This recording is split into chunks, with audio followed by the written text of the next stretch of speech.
Du får gärna klicka på knappen nu, prenumerera, så kommer du vara en av de som först får länken till nästa program. Så välkommen i sällskapet här. All right, get ready, because today we're diving into one of those mysteries that just never seems to go away. Oh, yeah. The 1986 assassination of Swedish Prime Minister Olof Palme. A classic. You've probably heard all about the official investigation and all that. Right. But today we're going way off the beaten path. Sounds good. We're going to look at this thing called the theater murder theory. All right. Buckle up. I'm ready. So we're looking at this interview from 2025. Okay. It's on a YouTube channel, Filmatables Manjak. They love a good conspiracy theory. Oh, I know that, Joan. And this interview features an author named Claes Hedberg. He's kind of a big deal. How so? Well, he's actually one of the best-selling authors when it comes to Palme assassination books. Really? Yeah, he's right up there with, like, Gunnar, Wow. Lars Borgnäs, you know, the heavy hitters. So people are definitely paying attention to what he has to say. Definitely. What makes his take so different? Well, he came up with this thing called the theater murder theory. Oh, I've heard of that. It's basically the idea that Palme's assassination was staged. Outstaged. And that Palme maybe didn't actually die that night. Wait, Palme might still be alive. It's a wild theory. I mean, that's a lot to take in. Well, I mean, What evidence does he even have for something like that? Well, there's some things about the official investigation that just don't add up. Like what? Well, for one thing, there are no photos of Palme's body at the crime scene. No photos. Nope. I mean, you'd think for a case that big, there'd be photos everywhere. You would think, right? Yeah. Especially in '86. Yeah, photography was pretty common then. Exactly. Ah, that's strange. And then there's the whole autopsy report. What about it? Hedberg says it's incomplete. And potentially even inaccurate. Like how inaccurate? Well, for example, the bullet trajectory doesn't seem to make sense. Really? And even the cause of death is kind of murky. Oh, and get this. What? Lisbeth Palme, Palme's wife, was allowed to be present during the autopsy. You're kidding? Nope. I mean, that just seems crazy. Right. Doesn't that contaminate the scene? You'd think so. Mess up the whole investigation. It's just one of those things that makes you wonder. Okay, so we've got the missing photos. Right. And the strange autopsy. What else? Well, the witness testimonies are all over the place. Really? People who were there that night, they all have these different stories. Like what? Some describe the assailant one way, some another way. Some saw things that just don't fit with what the police say happened. Sounds like a lot of confusion. Yeah, from the very beginning. And Hedberg thinks that this confusion wasn't an accident. Right. He thinks it was deliberate. That someone wanted to make it hard to figure out what really happened. So not just a botched investigation. Yep. He thinks it was manipulated. Yeah. Wow. He even says that the authorities tried to pressure witnesses To fit their story. to make things fit. Exactly. And to keep quiet if they knew something that didn't fit. That's a big accusation. It is. I mean, if that's true, Yeah. that's a cover-up. A big one. I mean, but why? That's the million-dollar question, right? Why stage the whole thing? What's the point? Well, Hedberg has a few ideas. Right. One is that Palme was in actual danger. Really? And this whole staged assassination Yeah. was a way to protect him. So he's in hiding? Maybe, like a witness protection program. But for prime ministers. Exactly. Wild. But there's another possibility Hedberg talks about. What's that? This one's even more intriguing. Okay, I'm listening. What if the assassination was a political move? A move by who? By people in Palme's own party. The Social Democrats. Yep. You're saying they might have been involved in this whole scheme. It's a theory. But why would they do that? Well, Hedberg thinks there might have been some serious power struggles going on. Within the party. Uh-huh. So they wanted Palme out. But they didn't want the fallout of a real assassination. So they staged it. Exactly. Wow. It's a lot to think about. Okay, so we've got two possible motives here, right? Protection or a power play. Right. But if Palme is alive, Yeah. where is he? That is the question. What's he been doing all this time? Well, Hedberg has some ideas about that, too. Okay, let's hear them. He thinks Palme was flown out of the country right after the assassination. Flown out? Where to? Well, he thinks France first. France. Yeah, and then eventually to the United States. Okay, so he's in America. Maybe somewhere. And how did he even get out of Sweden in the first place? Hedberg says there was something fishy going on at an airport in Borgnäs. For long. Yeah, on the night of the assassination. He thinks that was Palme's escape route. Could be. I mean, this is like something out of a movie. It is, right. A staged assassination, a secret escape. A new life. It's wild. But if Palme was really in danger, Yeah. why not just disappear quietly? You know? Why go through all the trouble of staging a public assassination? That's a good question. It doesn't seem to make sense. Well, this is where Hedberg's theory gets really interesting. How so?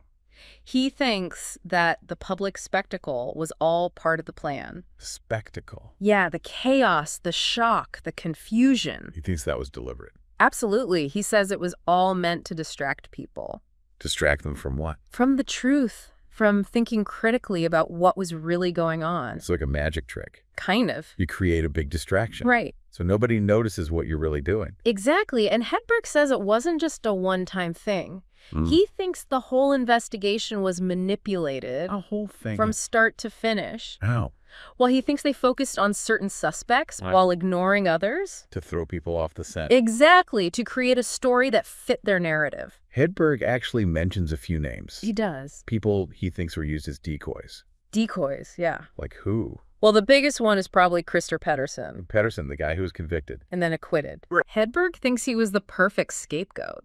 Why? Well, he was a petty criminal. Right. History of violence. So he fit the profile. Exactly, of a lone gunman. And his past made him an easy target. People were ready to believe he did it. What about Skandiaman?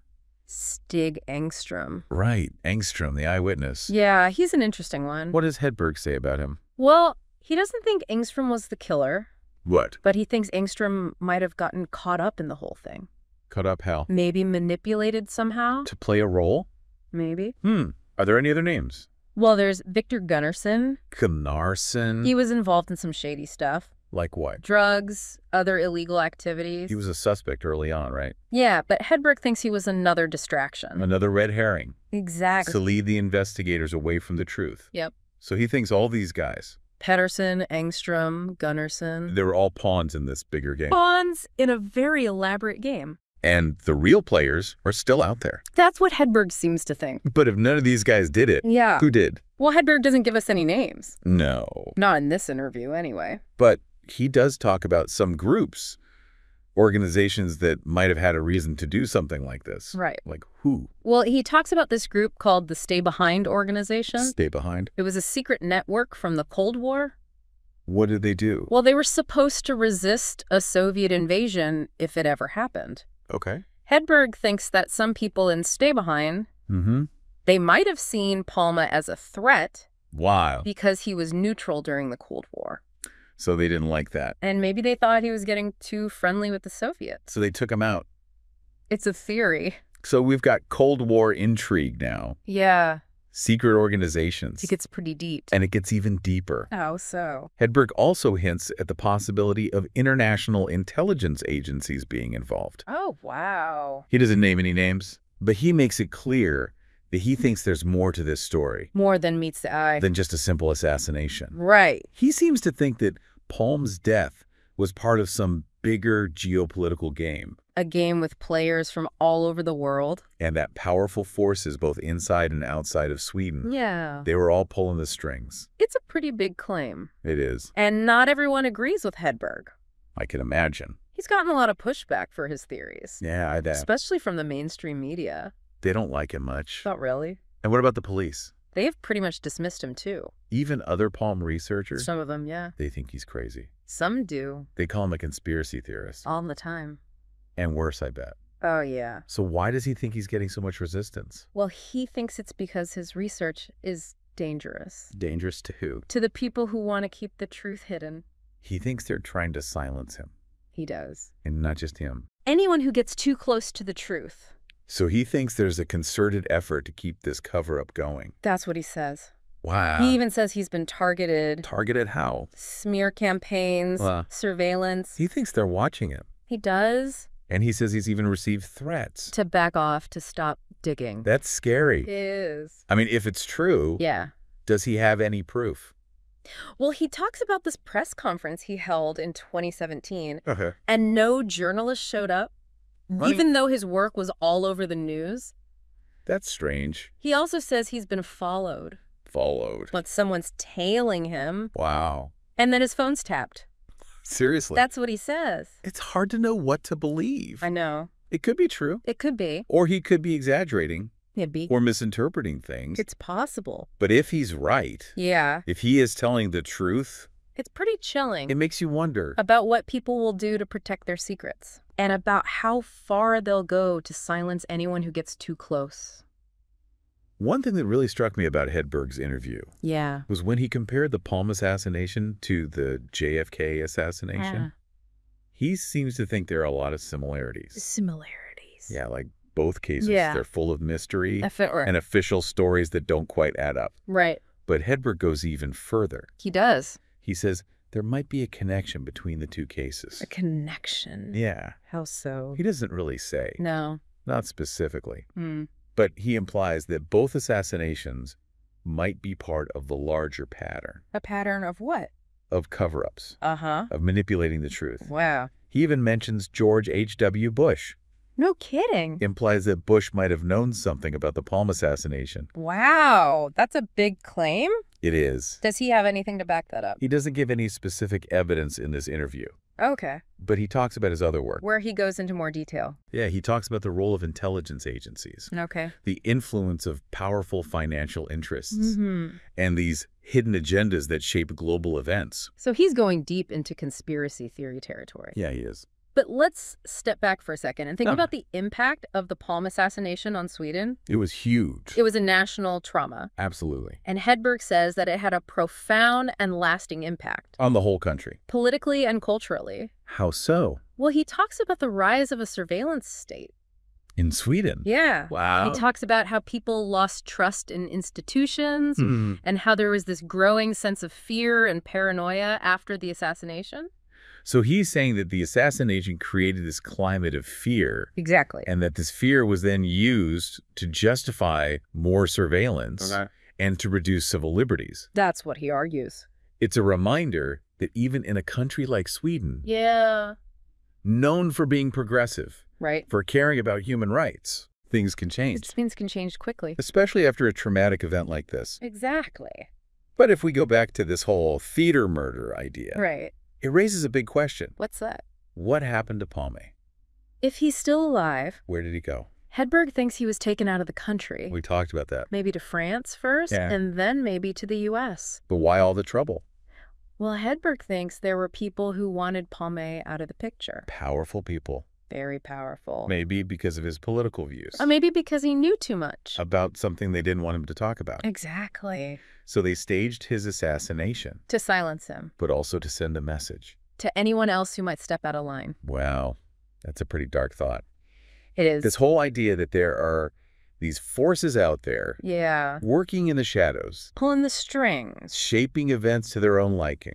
It's a scary thought. And Hedberg says that this isn't just about Palme. He sees this as a pattern. A pattern of what? Of silencing dissent. Okay. Through staged events. Through manipulated narratives. And he sees this happening all over the world. He does. He mentions the JFK assassination. Right. The death of Princess Diana. So he's saying there's a bigger story here. A global conspiracy. That's what he's implying. This whole thing just keeps getting deeper and deeper. It does, doesn't it? It's a lot to take in. Yeah, we've covered a lot of ground here. We have. From the official investigation to Hedberg's theater murder theory. Right. We've talked about Cold War intrigue, global conspiracies. The erosion of civil liberties. It's a lot. It is. So where do we go from here? That's a good question. He doesn't say exactly where in the U.S., but he does say he thinks Palme went to France first. France, huh? Yeah, and then from there to the U.S. Okay, so he's basically saying Palme is living a secret life in America. That's the theory. But I still don't get it. What do you mean? If Palme was really in danger, why not just disappear? You know? Why stage this whole elaborate assassination? Well, that's what makes Hedberg's theory so interesting. Okay, how soon? He says the public spectacle. The assassination. Yeah, all of it. The chaos, the confusion. He thinks that was all part of the plan.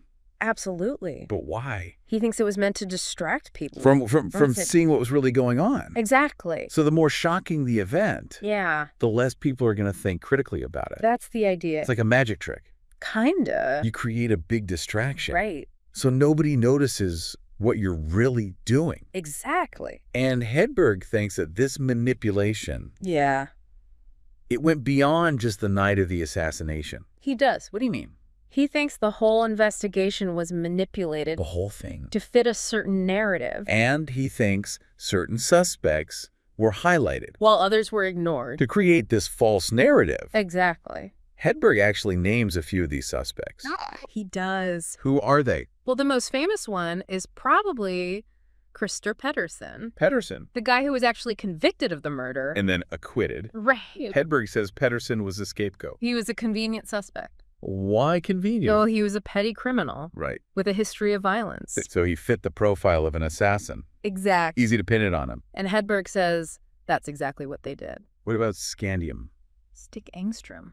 He was an eyewitness. And then he became a suspect himself. Yeah. What does Hedberg say about him? He doesn't think Engström was the killer, but he thinks Engström might have been involved somehow. Involved how? Maybe he was manipulated. To do what? To play a role in this whole scheme. Interesting. There's also Victor Gunnarsson. Gunnarsson. He was a known criminal. What kind of criminal? Drug trafficking, other illegal activities. He was a suspect too, right? Yeah, early on. But Hedberg doesn't think he did it either. He thinks Gunnarsson was another distraction. Another red herring. To throw the investigators off track. Exactly. So he thinks all these guys, Petterson, Engström, Gunnarsson, they were all pawns. In a much bigger game. And the real players? The ones who orchestrated the whole thing? They're still out there. Hedberg seems to think so. But if none of these guys did it, who did? Well, Hedberg doesn't give us any names. Not even a hint?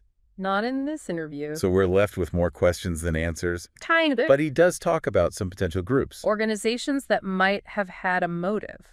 Okay, like who? Well, he mentions this group called Stay Behind. Stay Behind, I've heard of them. They were a secret organization during the Cold War.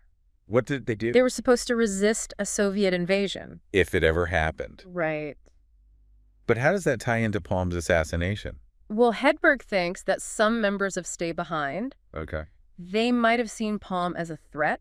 Why? Because of his neutralist stance during the Cold War. He didn't take sides. Right, and maybe they thought he was too friendly with the Soviets. So they decided to get rid of him. It's a theory. So now we're talking about Cold War intrigue. Yeah. Secret organizations. It's getting complicated.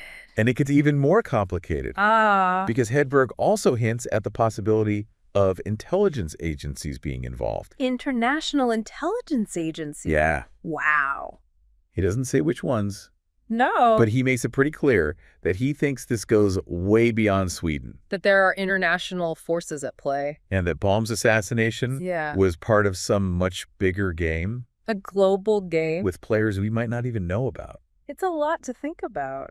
It is, and I'm sure not everyone agrees with Hedberg's theories. Oh yeah, he's gotten a lot of pushback. From who? Well, the mainstream media, for one. They love to hate on conspiracy theorists. They do. And what about the police? They've pretty much dismissed him, too.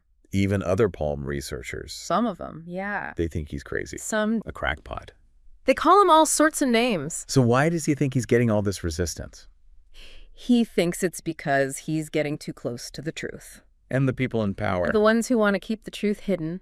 They're trying to silence him? He thinks so. And not just him. Anyone who gets too close. He thinks there's a whole system in place to protect this secret. A system of what? Of disinformation. Okay. Of intimidation. To make sure the truth never comes out. And he says he's experienced this firsthand. Oh. He says he's been targeted. Targeted how? Smear campaigns. To discredit him. To keep tabs on him. He even says he's gotten threats. To back off. To stop investigating. Yeah. That's pretty scary. It is. If it's true. Does he have any evidence for any of this? Well, he talks about this press conference he held back in 2017. Okay. And no journalist showed up. Really? Even though his work was getting a lot of attention at the time. That's strange. He also says he's been followed. By who? He doesn't say. Just that he knows he's being followed. And that his phone is tapped. Wow. I mean, it's hard to know what to believe. It is. Maybe he's telling the truth. Maybe. Maybe he's exaggerating. It's possible. Or maybe he's just misinterpreting things. Could be. But if he's right. Yeah. If he is telling the truth. Then this whole thing is even more disturbing than we thought. Because it means that there are people out there. Yeah. Who are willing to go to great lengths. To protect their secrets? To silence anyone who gets in their way. It's a dark thought. It is. But it's a thought we have to consider. One thing that Hedberg said that really stuck with me was when he compared the Palme assassination to the JFK assassination. A lot of people make that comparison. Yeah, and I can see why. Both high-profile figures. Assassinated in public. Lots of unanswered questions. And official explanations that don't quite add up. Right. But Hedberg goes even further. He does. He suggests that there might be a connection between the two cases. Like, they're both part of some bigger pattern. What kind of pattern? He doesn't really say. But he hints at the possibility of a global network. A network of what? Of powerful individuals. Okay. Organizations. Who are pulling the strings behind the scenes. Shaping world events to fit their own agenda. That's a pretty big claim. It is. Does he have any evidence for that? He mentions George H.W. Bush. No kidding. He implies that Bush might have known something about the Palme assassination. Wow. But he doesn't offer any concrete proof. Not in this interview. But he says he explores those connections in more detail in his other work. So we'll have to check that out. We will. But for now, let's step back for a second. Okay. And think about the impact of the Palme assassination on Sweden. It was a huge event. A national trauma. People were devastated. And Hedberg says that the impact went far beyond just the immediate aftermath. What do you mean? He talks about the long-term consequences. Like what? Well, he says that the assassination led to the rise of a surveillance state in Sweden. A surveillance state? Yeah. In Sweden. That's what he says. That's hard to believe. I know, but that's what he argues.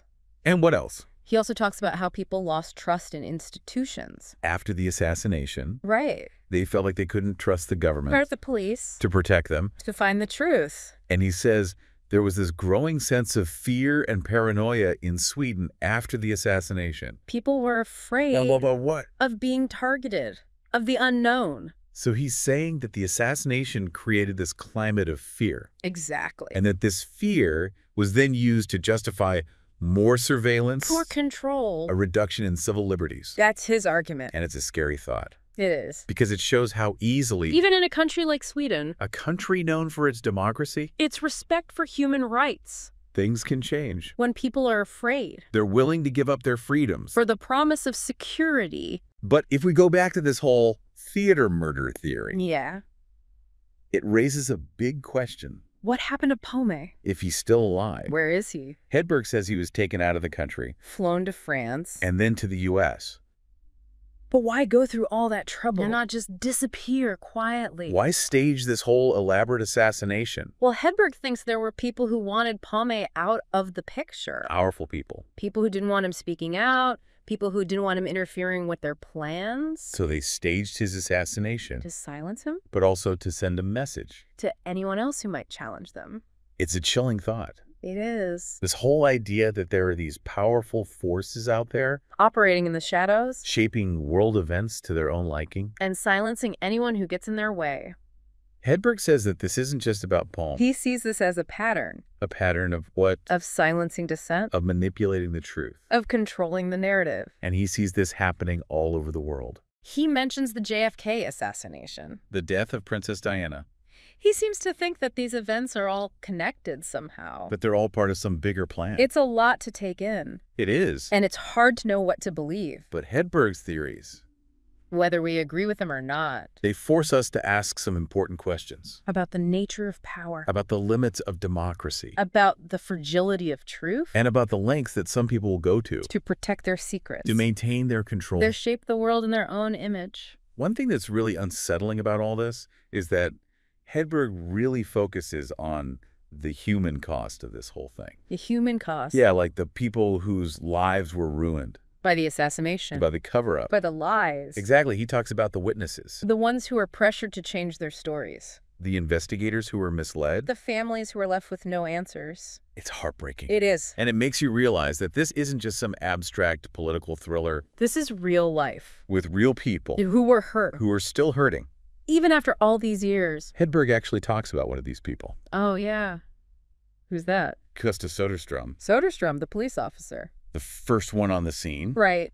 What does Hedberg say about him? Well, he says that Soderstrom was one of the few people who tried to do a real investigation. A real investigation. Yeah, one that wasn't manipulated. One that wasn't controlled. Exactly. And what happened to him? He was ostracized. By the other police officers. By the authorities. They didn't like him asking questions. They didn't like him challenging the official story. And he was even excluded from the trial against Christer Petterson.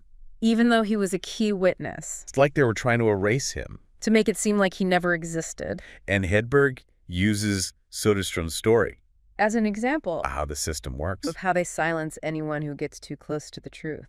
And Soderstrom wasn't the only one. There were others. Who saw what was happening. Who tried to speak out. And who were punished for it. It's a chilling thought. It is. This whole idea that there's this system in place. To protect the secrets. To maintain control. And to make sure that the truth never comes out. Hedberg is very critical of the Social Democrats. Palme's own party. He suggests that there might have been people within the party who wanted Palme out of the way. Maybe because of his political views. Maybe because he was a threat to their power. So they orchestrated this whole thing? To get rid of him. And to make it look like something else? A random act of violence. Bomb gunman? Anything but what it really was. A coup. A conspiracy. A betrayal. And Hedberg doesn't just point the finger at politicians. He also talks about the media. The journalists. The intellectual. The people who shape public opinion. He says that they were complicit in this cover-up. That they helped to create this false narrative. That they silenced dissenting voices. And that they benefited from it. From the fame. From the money. From the access to power. It's a pretty damning indictment. It is, and it makes you wonder. About who we can trust. About what we can believe. About the nature of truth itself. Hedberg actually names one of these media figures. Oh, yeah. Who's that? Leif G.W. Persson. Persson, the criminologist. The one who's always on TV talking about the Palme case. Yeah, I know him. Hedberg accuses Persson of being part of the cover-up. Wow. He says that Persson used his platform to promote the official story. Even when it didn't make sense. Even when there was evidence to the contrary. And he says that Persson benefited from all of this. Financially. Through book deals. Media appearances. He basically made a career out of the Palme assassination. And Hedberg thinks that he knew the truth all along. That he was part of it from the beginning. It's a serious accusation. It is, and it's hard to know what to believe. But it does make you think. About the motives of people in positions of power. About the influence of the media. About how easily we can be manipulated. By the stories we're told. By the narratives we're given. So where does all this leave us? With a lot of questions. About the Palme assassination. About the nature of truth. About the world we live in. And about the forces that shape our lives. I think the main takeaway from all of this is that we can't take anything for granted. We can't just accept the official story. We have to be critical. We have to ask questions. We have to demand answers. And we have to be willing to challenge the status quo. Because the truth is out there. Somewhere. And it's up to us to find it. Thanks for joining us for this deep dive into one of the most fascinating and disturbing unsolved mysteries of our time. The assassination of Olof Palme. We'll be back soon with another deep dive into another corner of the world.